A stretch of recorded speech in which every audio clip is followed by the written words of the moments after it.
It's bad, Cam. It's real bad. Okay? I don't like those numbers at all. Just one poll. Those things aren't scientific. Yes, they are. All this is science. This is math. But if you took it and put it on its axis this way... Hey, look. The ratings are in, and we was what, Dave Meltzer? Who knew? Stay tuned.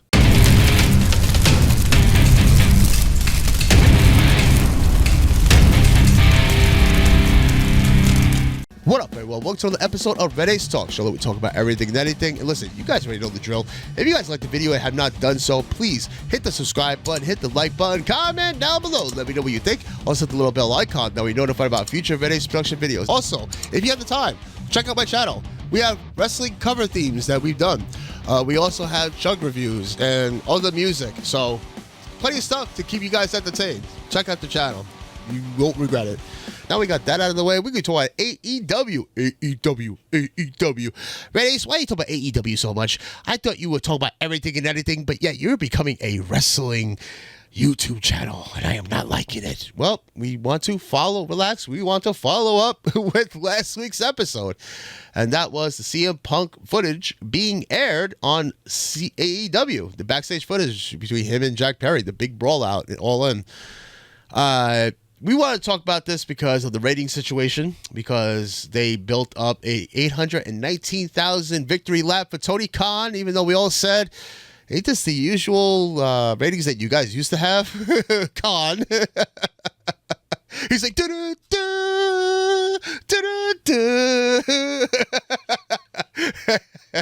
Anyways, but the episode pissed off a lot of people. I mean, disappointed Dave Meltzer for him saying he was disappointed that they edited the footage, all the way to JD from New York, a person who wears AEW hoodies in every single video that he's in, saying that it was a piece of shit fucking episode. And it's not me dissing JD, by the way. JD, listen, one New Yorker to another, I understand. He's a good podcaster. I'm going to put my thoughts on that.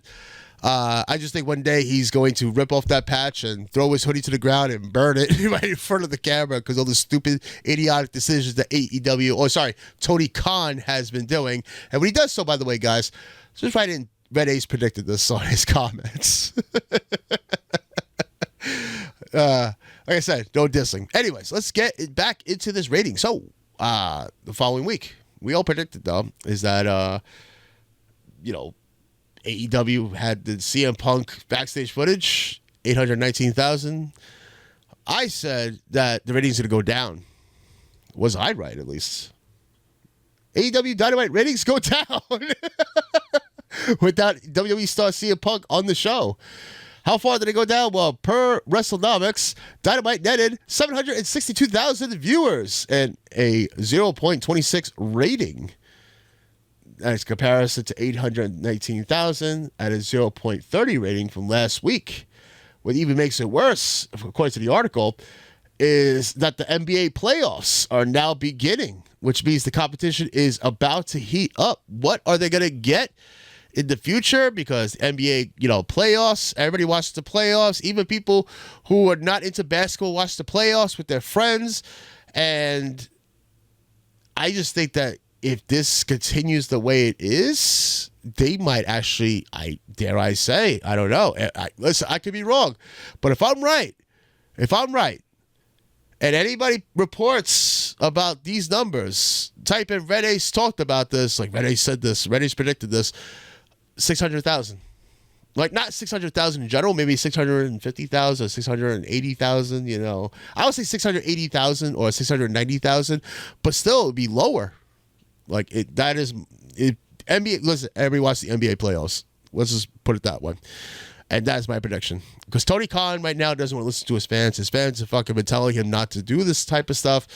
And he doesn't want to listen. They want good stories. They want good wrestling. They want a good entertainment. You can't blame the fans. I mean, but Tony Khan, I guess he loves seeing, like, honestly, it's being more than half empty arenas now, because I'm seeing, like, almost the whole arena.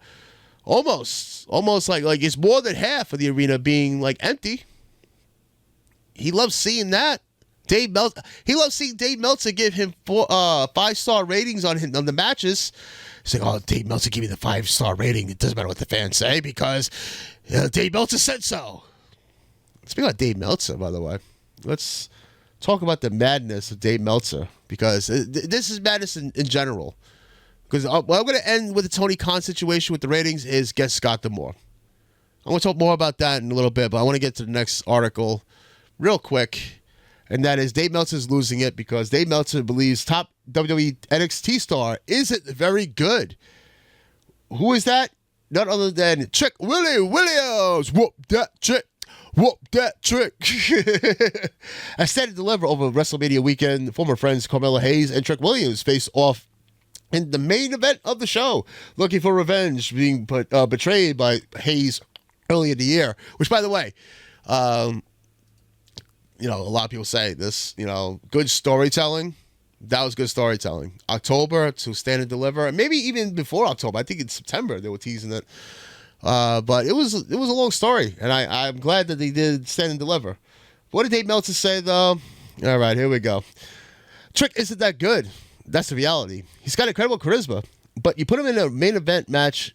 Granted, he did look very good against Ilya Dragunov, by the way. Which, by the way, I'm going to say this: Ilya Dragunov, I think, is Trick Williams' best match ever. No offense to him and Carmelo Hayes. They did a great build-up with the packaging, or the video packages, whatever. But him versus Ilya Dragunov, I think, was a lot better, wrestling-wise. So I agree with Dave on that. But everything else, I'm not agreeing with because after the Ilya Dragunov stuff, because he's going to continue it. But Ilya is one of those people that gives you a false perspective of the ability of the other person. It's like wrestling Ric Flair or a tag team wrestling like the Young Bucks. That I gotta disagree with. And it's funny, he continues. You always look better. You see all these tag teams against the Young Bucks. I think these guys are great, but they never great against anybody else, and Ilya is the same way. First off, why the fuck are you talking about tag teams if it's a singles competition? Wouldn't it make sense if you talked about Ric Flair? Like if you said, you always look better. You see the Nature Boy Ric Flair against these people that try to look good, but these guys are great, but they never really are great because they are against the Nature Boy Ric Flair. Woo! Like, I try to clean that up. I apologize. I kind of messed up on that, but it's still like, why would you focus on the Young Bucks? Like, what the fuck? He had to bring the Young Bucks out of nowhere. He has AEW on the mind. That's what he is about. He has AEW. I don't know. Does Tony Khan pay him? Or does he really... You know what it is? It's a Diddy situation. It's a Diddy situation. You ask me, it's a Diddy situation. People say, no, Diddy. No, it is Diddy. Tony, David, Diddy. Okay? That's what it is. I'll try to keep this as PG as possible because I know the last recording I did, I said a lot of... words that YouTube would say this is adult rated for me to say, but let's just say that it is Diddy. What they're going through right now is Diddy. Brian Alvarez doesn't know shit because he doesn't know that fucking Dave Meltzer is being diddied by Tony Khan. If you don't know that, you gotta look that up. Okay, sorry. It's the best way I can explain it because this is ridiculous. First off, I'm not going to say that Trick Williams is a great wrestler. He's getting there. He's very entertaining. Good in the ring. He could be better. And he is. He's going to get better. He's got to face Ilya Dragunov next Tuesday. He's going to win the title because Ilya is reported to be in the main roster with Carmelo Hayes and all that. So he's not going to have Carmelo Hayes to fucking, to feud. And he's not going to have Ilya Dragunov to feud against. And honestly, for those people who say Tony D'Angelo, I heard Tony D'Angelo might be going up the main roster. So Trick Williams, whatever you want to say, whatever you want to call him, he's going to have to carry the belt into the very brand new era of NXT because it's going to be in the CW network. And they have faith in Trick Williams because he's a good wrestler. Not great. He can get there, though. Just needs more time. Give him more time.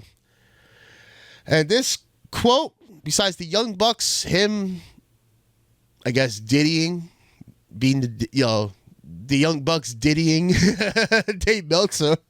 But besides that stupid comment about the Young Bucks, Dave Meltzer's going to regret it. I guarantee you.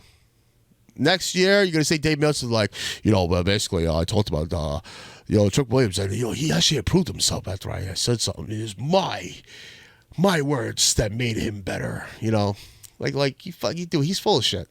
He's full of shit. Okay, I'm pretty sure that everybody's watching this doesn't give a shit about what Dave Meltzer says. They don't give a shit about him and Brian Alvarez and all that other bullshit, Brian Alvarez, at least I give Brian the credit. He doesn't fall into the AEW, diddying. I'm trying to watch it. He doesn't want to go into that party. How about that? He doesn't want to go into that party. So he'll actually put his own opinion. I seen him flip out on Dave if, AEW show is bad. He'll call it. But Dave, I don't know. Like I said, bought out or he's getting diddied. All right, so I said I was going to give out my my whole opinion. I gave him my whole opinion about the Dave Meltzer situation. Let's go back into the ratings. Scott DeBoer. Tony Khan, what are you doing? What are you doing? What are you doing? Scott DeBoer is right there. He wants employment. If anybody knows if he's employed doing something, please comment down below. I might be wrong, but I would know. I would know that if Tony Khan hires Scott DeBoer, I know this is not rocket science. This is just pure fact. That if Tony Khan hired Scott DeBoer to help him out backstage and writing stories and, managing the wrestlers, like who goes on the air and all that, AEW would be the number 2 show. Yes. I'm going to say it. It doesn't feel like AEW is the number 2 show anymore. New Japan is. And then TNA. And then AEW. That's the sad part. That's if you ask me. You may not like what I'm going to say, but I would say it. I think Scott DeBoer would put him up at number 2. You can't be number 1 because of the funding of AEW. Oh, sorry, WWE. WWE has Uber money. So if you guys can throw the Uber money, whole, excuse, I agree. But have Scott DeBoer.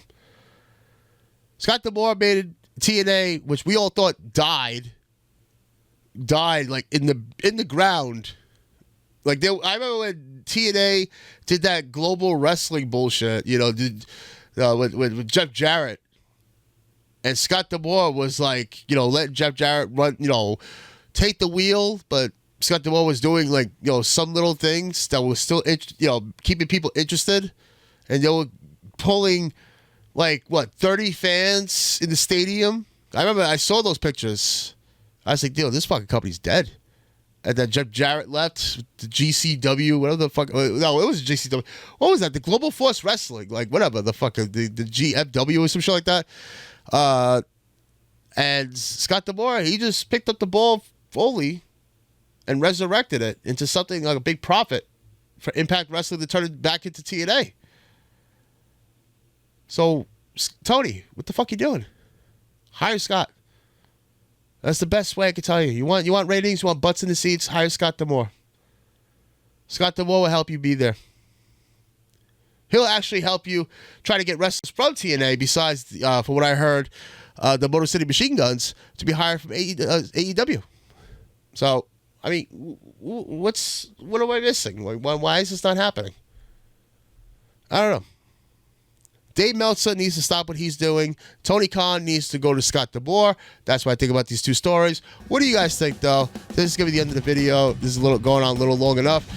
And, yeah, that is it. Let me know down below in the comments. Thank you guys so much for tuning in. For the past, the present, for the future. You guys are so awesome. Until next time, guys. And I promise, those people who stuck around and said, no more wrestling talk. We're gonna have something else for you guys next video. Till the meantime. Keep it, guys. Stay safe. Stay tuned. And see you later.